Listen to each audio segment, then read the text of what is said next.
Hari ini kita akan belajar kembali kebenaran firman Tuhan. Bapak Ibu, pastikan posisimu itu benar di hadapan Tuhan. Apapun yang terjadi, hatimu harus benar di hadapan Tuhan. Posisimu harus dalam kehendak Tuhan. Posisimu harus dalam posisi yang sejalan dengan Tuhan, bukan yang bertentangan dengan Tuhan.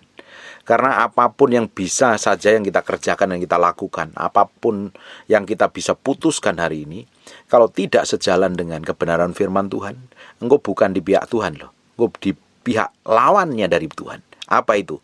Dosa. Kita mesti selidikin sampai kedalaman batin kita ini. Kalau hati kita ini gak benar di hadapan Tuhan, ya kita bertobat, balik kepada Tuhan. Kita harus benar di hadapan Tuhan. Apapun yang sedang terjadi, apapun yang sedang Bapak Ibu alami, kita harus pastikan hati kita ini benar di hadapan Tuhan. Benar di hadapan Tuhan. Kalau hati kita benar di hadapan Tuhan, kita bisa ngadapin apapun juga, kejadian seperti apapun juga. Tuhan pasti sertain, Tuhan pasti tolong. Tapi kalau posisi kita ini berlawanan dari pihak Tuhan, pihak yang berlawanan dengan Tuhan, bagaimana mungkin kamu bisa dapat bertahan? Wong kamu melawan Allah pencipta langit dan bumi. Lupa posisi yang seperti apa? Posisi hidup dalam dosa, posisi hidup dalam kepahitan, posisi hidup dalam kecewa, posisi hidup dalam sakit hati. Engkau bukan di pihak Tuhan loh. Karena segala sesuatu yang kita lakukan dan sikap hati kita ini harus sejalan dengan firman kok. Kalau kita sejalan dengan firman, itu artinya posisi kita di hadapan Tuhan. Nah, ketika posisi hati kita ini benar di hadapan Tuhan, sejalan seperti apa yang Tuhan mau, di Ulangan 31 ayat yang 8 ngomong begini nih. Sebab Tuhan, Dia sendiri akan berjalan di depanmu. Kalau kita berjalan di pihak Tuhan, kita berada di pihak Tuhan, ya siapa yang sanggup melawan kamu? Wong Tuhan berjalan di depanmu. Tuhan menjadi panglima perang kita. Tuhan yang buka jalan atas hidup kita. Nggak mungkin nggak ada jalan keluar. Tidak mungkin kalau Tuhan berjalan di depan kita. Kalau kita di pihak Tuhan, nggak mungkin nggak ada jalan buntu tuh. Selalu ada jalan keluar. Selalu ada terobosan. Selalu ada jawaban doa. Tuhan sendiri yang berjalan di depan kita. Kita tidak perlu bingung harusnya. Kita tidak perlu gentar harusnya. Kita harus ngikutin jalannya Tuhan yang berjalan di depan kita. Jangan pilih jalanmu sendiri. Jangan ambil keputusan seenak perutmu sendiri.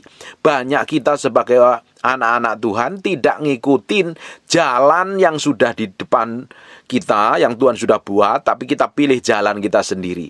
Jalan dosa, jalan kehidupan dalam daging, jalan kenajisan, jalan yang ditunjukkan setan yang penuh hawa nafsu, kerakusan, kesombongan. Semuanya akan menjerat kita dan menjauhkan kita dari kasih karunia Tuhan.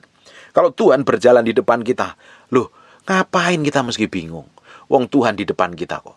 Kalau Tuhan di depan kita, masa depanmu, kamu gak perlu khawatir, gak perlu stres, gak perlu bingung kok. Tuhan yang ada di depanmu, Tuhan yang bela kamu. Makanya hati kita ini meski benar dulu di hadapan Tuhan. Kalau hati kita ini gak benar di hadapan Tuhan, ya kita bertobat balik kepada Tuhan. Minta kekuatan Tuhan membawa kita berjalan dalam ketepatan ilahi. Bukan seenak kita sendiri. Jadi orang Kristen itu bukan hanya agama, bukan hanya setor muka di gereja, ikut ibadah online, tapi karakter dan kelakuanmu itu ngidupin firman, berjalan sesuai firman. Baru kamu ada di pihak Tuhan. Kalau engkau di dalam dosa, hari ini melakukan dosa pelanggaran, datang kepada Tuhan. Tuhan Allah setia dan adil, mengampuni dosamu, kasih karunia masih tersedia. Kalau engkau punya kelemahan atau apapun, serahin kepada Tuhan. Tuhan yang akan memberikan kemampuan dan kekuatan untuk berjalan dalam kemenangan. Jangan sudah tahu hidup dalam perzinahan, hidup dalam dosa, hidup gak benar, kamu jalan terus, ya hancur kamu. Hidupmu akan hancur. Kalau Bapak Ibu sudah ngerti kebenaran dan tetap Bapak Ibu masih memilih hidup dalam dosa, perjalananmu ke depan pasti hancur. Kamu bukan berada di pihak Tuhan. Kalau kamu gak di pihak Tuhan, kamu di pihak melawannya Tuhan. Kamu di pihaknya setan, pasti kamu berurusan dengan Tuhan, ya pasti hancur. Makanya kita perlu bertobat setiap hari dari semua dosa dan pelanggaran kita, supaya hati kita ini tetap benar di hadapan Tuhan. Kalau hatimu tuh benar di hadapan Tuhan, hatimu tuh sungguh-sungguh menyenangkan hati Tuhan, sekalipun kita masih punya kelemahan dan kekurangan, tapi tetap berjalan dalam kekuatan ilahi dan ketetapan ilahi. Dan hidup kita memberi dampak, memberikan otoritas, memberikan pengaruh banyak kepada banyak orang untuk diubah menjadi serupa segambar dengan Tuhan. Bapak Ibu, kalau hidupmu benar-benar berserak di hadapan Tuhan, Kamu akan ngelihat bagaimana Tuhan memimpin di depanmu. Kamu nggak perlu khawatir akan masa depan, akan masa tuamu, akan keluargamu. Kamu nggak perlu melihat kanan dan kiri. Ikutin aja petunjuk Tuhan. Orang Tuhan berjalan di depanmu kok. Kamu ngadepin musuh, ngadepin jalan yang kelam, ada Tuhan yang menjadi terang. Ada Tuhan yang memberikan kemampuan. Ada Tuhan yang memegang hatimu, memegang hidupmu. Tidak perlu bingung dan stres. Sebab Tuhan dia sendiri akan berjalan di depanmu. Dia sendiri akan menyertai engkau. Bayangin, kalau hidup kita disertai Tuhan ya, kita melakukan aktivitas apapun juga. Kita berada di tempat manapun juga. Kita bisa di posisi yang terjepit, posisi yang sulit sekalipun loh. Kalau Tuhan menyertai loh, siapa yang sanggup melawanmu? Bukankah Tuhan yang akan membawa kamu dalam perjalanan-perjalanan yang penuh kemenangan? Lupa bagaimana saya berkemenangan hari ini, orang hidup saya lagi babak belur. Ya kamu mesti datang berada di pihaknya Tuhan. Kamu mesti bergaul intim dengan Tuhan. Bangun keintimanmu dengan Tuhan. Tuhan akan bawa kamu, hidupmu akan mengalami kemenangan. Hari demi hari. Hidup kita, Tuhan akan bawa dalam kemenangan hari demi hari. Tuhan di depan kita, Tuhan menyertai kita. Kurang apa sih? Kurang apa? Banyak orang Kristen yang ngaku Kristen, hari ini hidupnya babak belur, sedang kacau karena keputusan yang salah di masa lalu, atau pelanggaran, atau dosa, atau perbuatan apapun. Balik kepada Tuhan. Balik kepada Tuhan. Pastikan posisi hatimu benar di hadapan Tuhan. Pastikan kamu berada di pihak Tuhan. Tuhan akan buka jalan. Tuhan akan buka breakthrough dan terobosan. Banyak orang datang kepada saya dan konseling. Saya bilang, beresin hatimu dulu. Tuhan baru pulihkan. Tuhan baru pulihkan. Kalau hidupmu benar di pihak Tuhan, Tuhan akan pulihkan. Tuhan akan promosi kamu. Jaga hatimu dulu. Kalau Tuhan ada di depanmu, Tuhan menyertai kamu, apalagi yang kurang? Bukankah kita ini orang yang harusnya paling aman di seluruh jagat raya? Karena Tuhan membuka jalan di depan kita. Kita nggak perlu stres, nggak perlu bingung, nggak perlu khawatir, nggak perlu cemas. Dan Tuhan menyertai kita. Amin. Kalau kita kenal orang yang punya pangkat tinggi aja, dan jalan, kalau kena kasus, ada dia udah tenang rasanya. Apalagi kalau kita ini jalan pakai mobil yang safety-nya itu luar biasa. Kita nggak perlu takut dan khawatir dengan perjalanan kita, karena mobil yang kita pakai dengan keamanan yang maksimal. Apalagi kita punya bodyguard, rasanya aman kok. Apalagi yang jadi bodyguardmu, yang menyertai kamu, yang membuka jalan kamu adalah Tuhan. Apa nih yang perlu dikhawatirkan? Kamu hari ini khawatir, bingung, stres. Kamu gak nyerah di hadapan Tuhan. Kamu jalan dengan jalanmu sendiri, dengan pikiranmu sendiri. Kamu gak sadar bahwa Tuhan menyertai hidupmu. Orang kalau sadar bahwa Tuhan menyertai dia, itu hidupnya akan hati-hati loh. Dia gak mau sembarangan loh. Dia gak mau ngambil keputusan sembarangan. Karena keputusan yang sembarangan yang kita ambil seenak kita sendiri akan menyakitin. Tuhan yang menyertai hidupmu. Tuhan itu punya perasaan yang bisa kamu lukai dengan sikap dan tindakanmu kok. Dia ngerti kok. Makanya di Efesus 4 ayat 30 jelaskan, jangan dukakan Roh Kudus. Kalau kata duka itu artinya bisa disakitin pikiran dan perasaan. Kamu ngambil keputusanmu sendiri, hidup semaunya sendiri, dan hidupnya kacau dan berantakan, dan nyalain Tuhan. Itu kan namanya kurang ajar. Ya harusnya balik kepada Tuhan. Jadi orang Kristen itu sadar diri, kalau Tuhan menyertai, jangan kurang ajar hidupnya. Jangan ngomong sembarangan, jangan hidup ngaco, jangan hidup serampangan. Kita semakin hari kita menyerahkan hati kita ini sepenuhnya di hadapan Tuhan. Hidup kita itu semakin hati-hati, karena kita hormatin Tuhan yang menyertai kita. Amin. Bayangkan, Bapak Ibu, kalau Tuhan menyertai engkau kemana-mana, apa yang kamu sadarin? Bukankah rasa nyaman, rasa tenang, rasa percaya diri? Itu akan powerful sekali. Dia tidak akan membiarkan engkau. Tuhan gak akan biarkan kita. Pak, bagaimana ini saya doa kok belum dijawab Tuhan? Pak, saya ini sedang bergumul belum dijawab Tuhan. Bukan berarti Tuhan biarkan kamu. Tuhan ada di sampingmu, ngelihat reaksi hatimu kok. Kalau hari ini banyak orang sedang bergumul dan doanya belum dijawab Tuhan, bukan berarti Tuhan gak peduli, bukan Tuhan gak menyertai, bukan Tuhan membiarkan loh. Nyatanya sampai hari ini kita bisa makan enak, tidur nyenyak, kita menikmatin semua fasilitas yang ada dan sehat, tidak kekurangan satu apapun. Itu bukti Tuhan menyertai dan Tuhan memproteksi, Tuhan mencukupin kita kok. Hanya kita aja penuh hawa nafsu, maunya lebih, maunya lebih. Kita kan hidup kita ini bukan ngikutin hawa nafsu, kita ngikutin kehendak Tuhan. Mau Tuhan apa, bukan mau kita. Kalau kita ngikutin mau kita akan jadi orang yang tamak dan serakah, seenak perut kita sendiri, hidup mau kita sendiri. Hari ini kita mesti taruh hati kita ini sepenuhnya di hadapan Tuhan. Sepenuhnya di hadapan Tuhan. Taruh sepenuhnya di hadapan Tuhan. Bukan ngikutin daging dan hawa nafsu kita. Kita berjalan maunya kita sendiri aja. Seenak perut kita sendiri.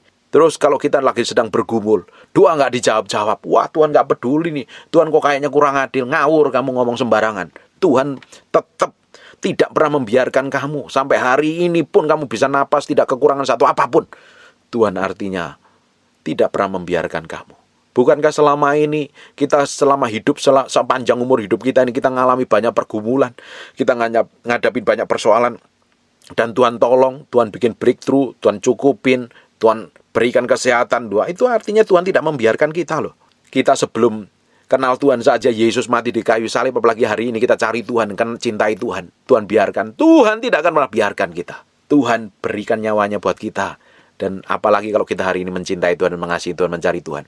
Tuhan tidak akan pernah biarkan hidupmu sendirian. Dia akan jaga hidupmu, Dia akan proteksi hidupmu, Dia akan sertai engkau. Dia tidak akan membiarkan engkau dan tidak akan meninggalkan engkau. Powerful enggak? Kamu sedih, kamu lagi bludrak, stres, bingung, kacau. Tuhan ada di sampingmu. Dia tidak pernah meninggalkan, Dia menemani kamu. Makanya kita perlu bergaul intim dengan Tuhan. Kita ini harus perlu bergaul intim dengan Tuhan. Semakin kita banyak berdoa, semakin kita banyak nyembah Tuhan, semakin kita banyak bergaul dengan Tuhan, kita memiliki kepekaan yang tajam akan kehadiran Tuhan. Kita akan tahu Tuhan tidak pernah meninggalkan kita. Dalam kondisi susah, kondisi bingung, kondisi stres, kita tidak pernah bingung dan panik dan cemas dan kacau serta khawatir. Karena Tuhan tidak pernah meninggalkan kita. Dia menyertai kita. Dia berjalan di depan kita. Jangan takut dan jangan patah hati. Powerful nggak? Nggak usah takut. Kamu mau ngadepin apa? Perjalanan hidupmu sedang kacau, sedang bingung, stres, nggak tahu jalan keluar, nggak usah takut. Jangan patah hati. Sekarang buka di Yosua 1 ayat yang kelima. Seorang pun tidak akan dapat bertahan menghadapi engkau seumur hidupmu. Seperti aku menyertai Musa, demikianlah aku akan menyertai engkau. Dan tidak akan membiarkan engkau dan tidak akan meninggalkan engkau.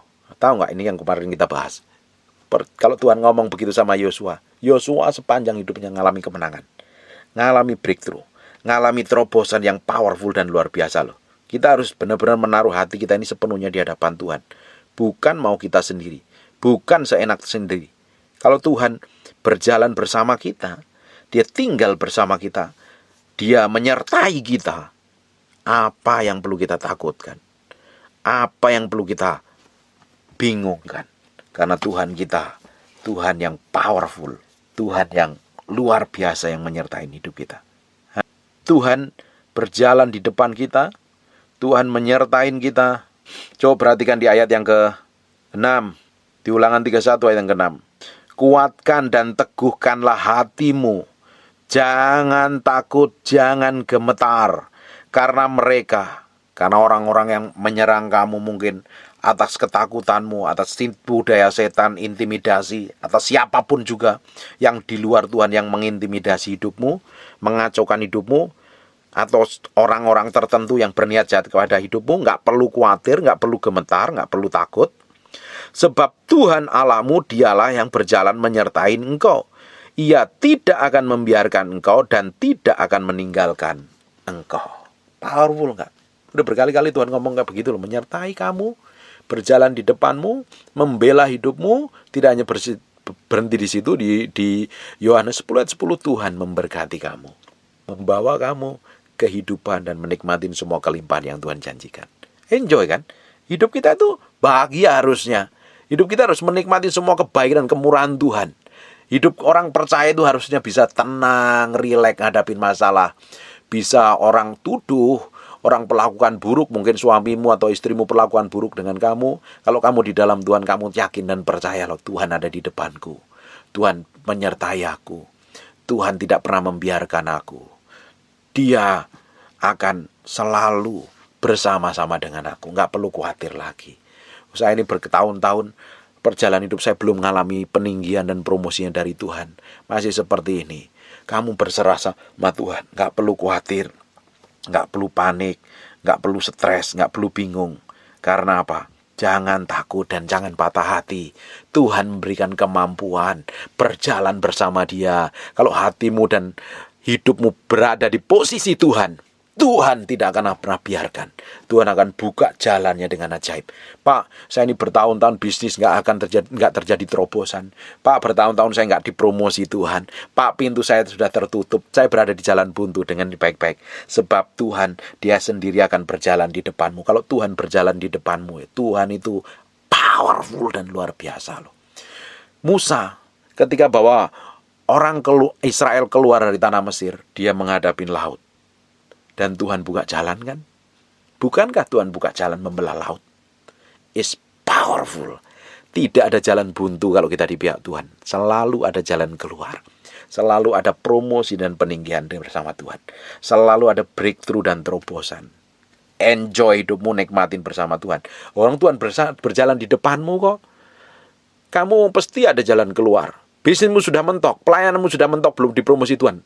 Ambil posisi hatimu di hadapan Tuhan. Sembah Dia. Kenali hidup benar di hadapan Tuhan. Posisi hati kita harus benar di hadapan Tuhan. Tuhan tidak pernah tinggalkan kita. Tuhan akan buka jalan dengan caranya yang ajaib. Tuhan sanggup buka jalan. Sekalipun di depan ada tembok, ada gunung, ada laut, ada jalan buntu, Tuhan sanggup buka jalan.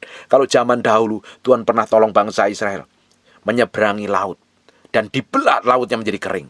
Tuhan hari ini pun juga sanggup buat mujizat yang sama. Karena Tuhan kita dari dahulu, sekarang, dan selama-lamanya tidak pernah berubah. Pak, saya ini sepi, kesepian, saya ini sendiri.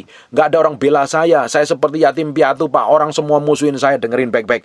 Tuhan sendiri akan menyertai engkau. Dan tidak akan membiarkan engkau. Dan tidak akan meninggalkan engkau. Jangan takut dan jangan patah hati. Kalau Tuhan ngomong kayak begitu tuh diikutin saja, percaya saja. Nanti kamu akan menikmatin semua kebaikan dan kemurahan Tuhan. Tuhan akan bawa hidupmu mengalami breakthrough dan terobosan. Hari ini, hati kita ini kita mesti taruh di hadapan Tuhan sepenuhnya.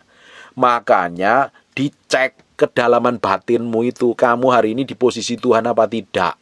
Kalau kamu nggak di posisi Tuhan, kamu menjadi musuhnya Tuhan. Bagaimana mungkin kamu akan mengalami kemenangan kalau kamu nggak di pihak Tuhan? Hari ini, dapatin hatimu benar di hadapan Tuhan. Dapatin hatimu benar di hadapan Tuhan.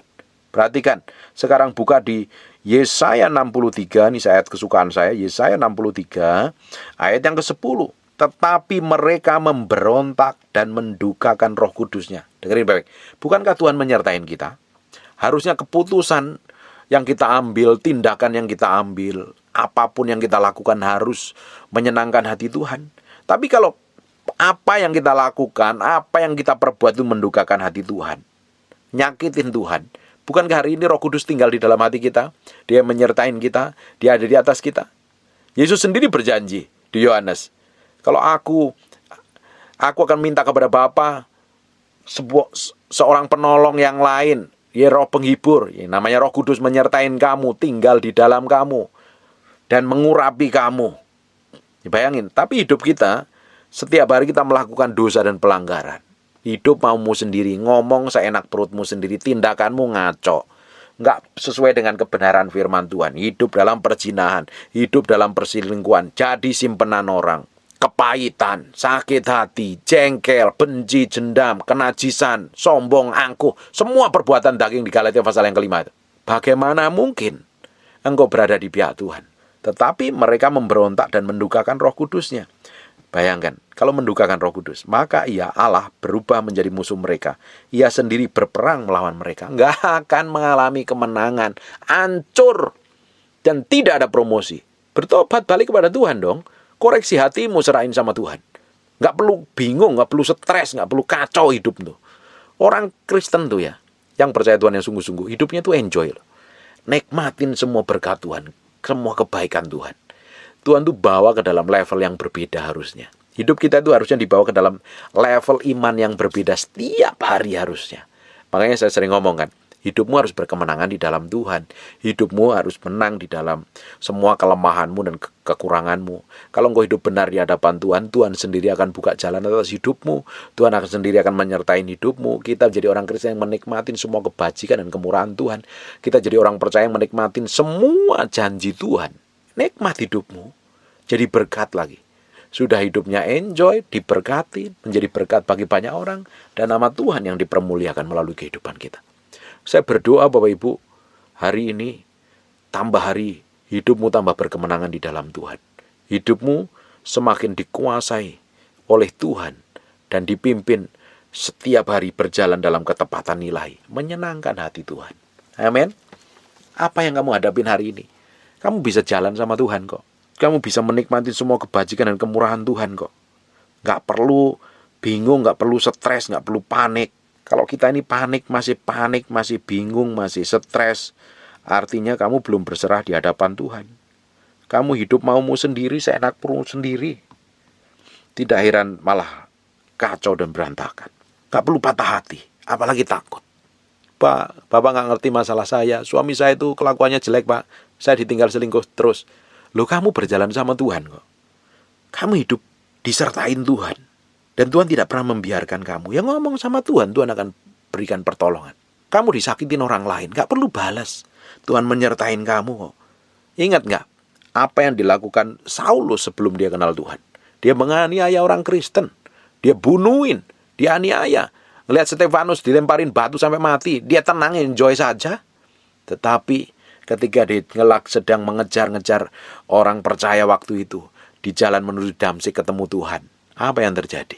Ketemu Tuhan dan bilang, Saulus, Saulus, kenapa engkau menganiaya aku? Yang dianiaya orang Kristen, yang disakitin Tuhan.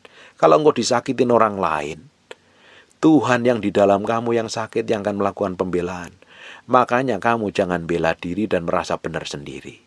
Hari ini hidup kita taruh sepenuhnya di hadapan Tuhan. Sepenuhnya di hadapan Tuhan. Pastikan posisimu tuh berada di pihak Tuhan. Hatimu benar di hadapan Tuhan.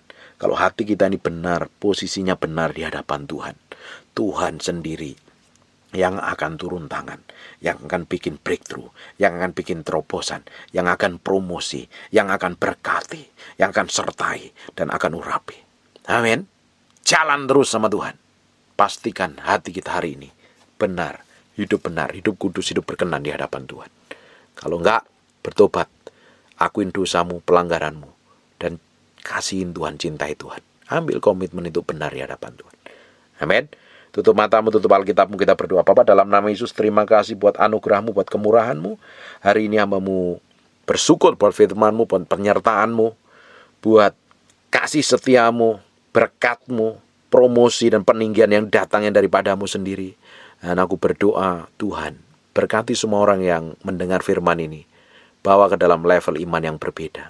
Dapatin hati mereka benar, berada di posisi seperti yang kau mau dan seperti yang kau ingin. Nah, mau berdoa, setiap orang ini diberkatin Tuhan, diberkatin Tuhan, diberkatin Tuhan. Tuhan, terus bawa umatmu dalam level iman yang berbeda, hidup yang berbeda bersama Tuhan, menikmatin semua kebajikan dan kemurahan Tuhan. Pastikan hati kami tetap mencintai dan mengasihi-Mu Tuhan. Mau berdoa untuk orang yang sakit, taruh tangan kananmu di bagian yang sakit. Oleh bilur oleh darah Yesus, jadilah engkau tahir, jadilah engkau sembuh, jadilah engkau sehat, seperti sedia kala. Dalam nama Yesus hambamu berdoa. Be healed in Jesus name. Terima kasih Tuhan. Kami kembalikan segala hormat, pujian, pengagungan buat Raja kami yang maha mulia. Dalam nama Yesus kami berdoa dan mengucap syukur. Haleluya. Amin. And God bless you.